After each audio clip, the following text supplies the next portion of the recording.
Partons à la rencontre d'un massif montagneux volcanique niché le long du littoral méditerranéen. Au cours d'une conférence, nous découvrons la diversité de la faune et de la flore présents dans le massif de l'Esterel. Alors Jeanne, donnez-nous un petit peu votre sentiment. Qu'est-ce que vous avez ressenti après cette belle conférence qui a eu lieu aujourd'hui à Cannes? Alors d'abord, je suis contente de voir qu'on va protéger l'Esterel parce que effectivement c'est très fréquenté et c'est surprenant de voir que dans un lieu aussi fréquenté, on puisse avoir autant de belles choses.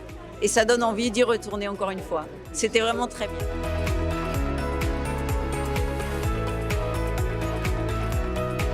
Edith, après cette belle conférence à Cannes, qu'est-ce que vous avez ressenti? Qu'est-ce que vous avez pu retenir?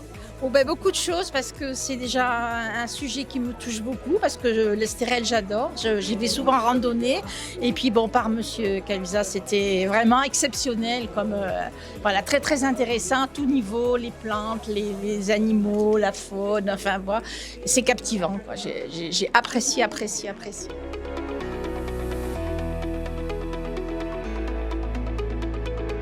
Vincent, justement, on a pris le sentiment de quelques personnes dans le public qui ont adoré et qui sont passionnés par ce que vous avez raconté.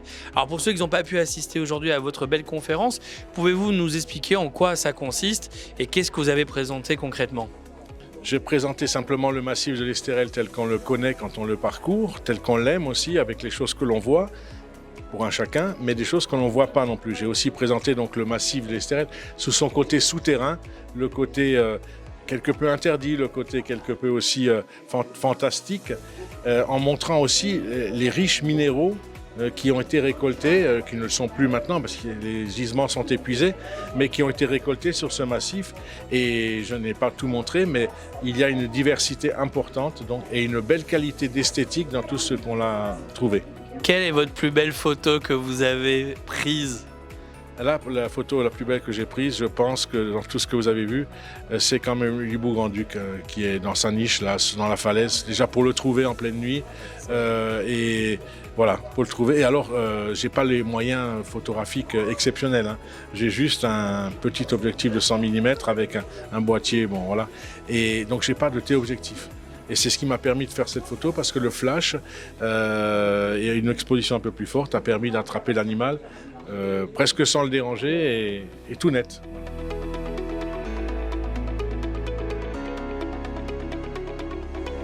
Comment est venue les idées? Comme elles me viennent d'habitude, c'est-à-dire qu'elles viennent parce que j'adore les complémentarités et je trouvais que de parler de la faune, de la fleur, d'abord il fallait parler du site.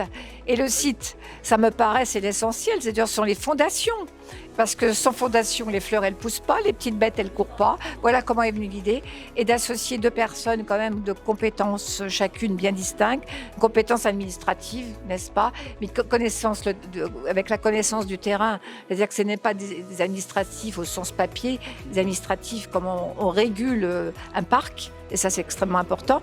Et puis notre ami Vincent, qui s'est occupé du conservatoire du territoire et qui connaît toute la partie faune, fleurs, les petites bêtes, les petites fleurs, les petits papillons, etc. D'ailleurs, je pense que tout le monde a eu des papillons dans les yeux. Grâce à des photographies et une analyse pertinente de Vincent Culeza, expert naturaliste, les participants à cette conférence ont pu saisir l'importance de la faune et de la flore du massif de l'Esterel.